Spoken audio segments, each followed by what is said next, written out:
Okay, this is Don Pye, one more time filling in for Jim Hodson out at Propwash Airport in Justin with Lanny Parcell.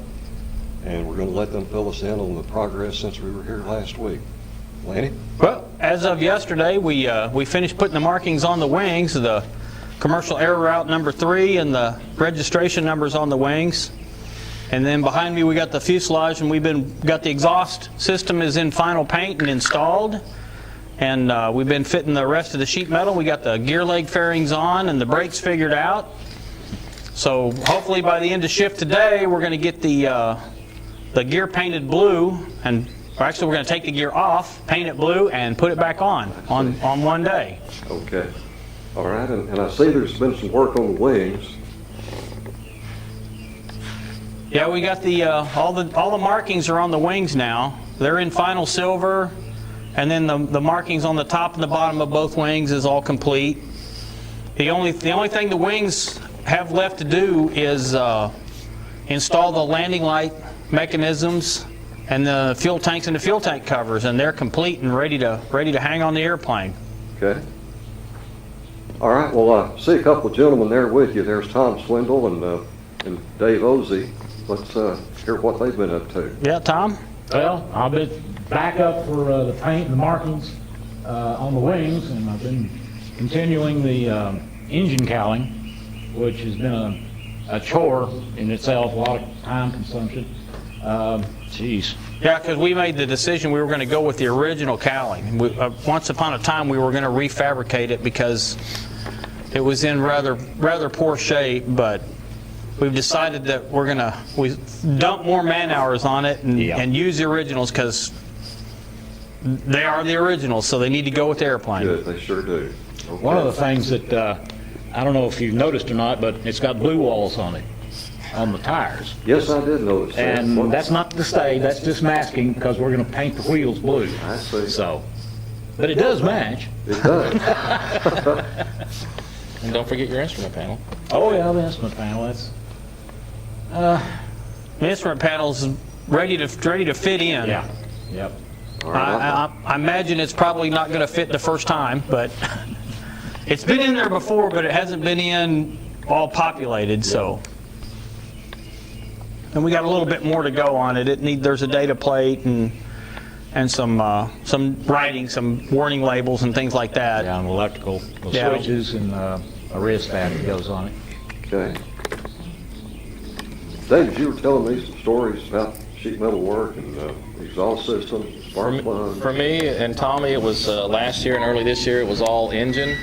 The last thing I did just last week was finish that exhaust manifold. And so now I'm just helping out wherever needed on the rest of the aircraft to get it finished. So. Okay. And Lanny, what's our schedule look like? Are we still on for the first of the month? Yes, definitely. We're going to deliver it on August the 2nd. August the 2nd. August the 2nd. Now, we were going to have a rollout next Sunday, a week from today, where we're going to have the wings on it and actually push it outside and take pictures. But my interior guy's not going to be done by then, so I'm not really sure if we want to go ahead and do it without the interior in it or wait until the interior's ready. So. Well, if you only have one opportunity before it's locked up in that building, maybe you should do it. Yeah. Can't get it back. Nope, that's true. No, we'll definitely roll it out and take pictures and have an official, get its official portrait made, post-restoration portrait. But Sure. Okay, and I'm sure I'll be here to look that over as well. Yep. Okay. We're counting on it. All right, good deal. Well, I think we're going to just wrap this up, and I'm going to turn the camera off. Okay. Are you talking to me? Yeah, you done with the regulated air for a few minutes? Just a second. Okay, no problem. No problem.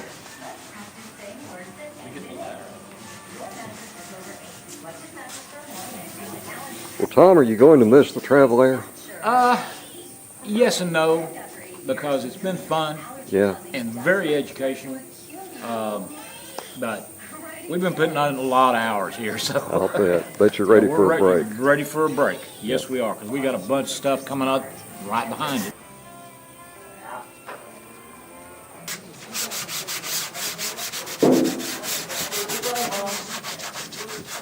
Lenny, while I caught you here, is the sanding to prepare it for the final color? Is that what you're doing?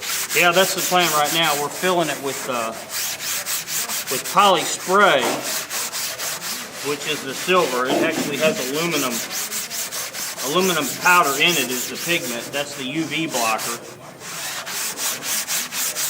And it also kind of works as a fill primer, so it gets three coats of sprayed on silver. And that kind of fills in the weave and gives it its base, the primer for the top coat, which will be blue on all of these parts. Right. Now this airplane will be on display inside a building Right. in Fort Worth. What will happen to the paint as it ages over the years? And what are we looking at? 200 years till it needs a repaint? Yeah. This system, this polyfiber system, unlike what they originally had on it, obviously, is that basically has an unlimited lifetime as long as it's kept inside. I see. But usually you really need to open it up. If this airplane was flying, you'd probably want to recover it in about 20 years just so that you could go in and inspect the structure, because you can't see anything once you put the fabric on it. I see. Okay. But the fabric itself would probably still be good. So this airplane will last several generations in that Yeah. building. Yeah, with it stored inside and Right. climate-controlled building, Sure. Okay. several generations. Right.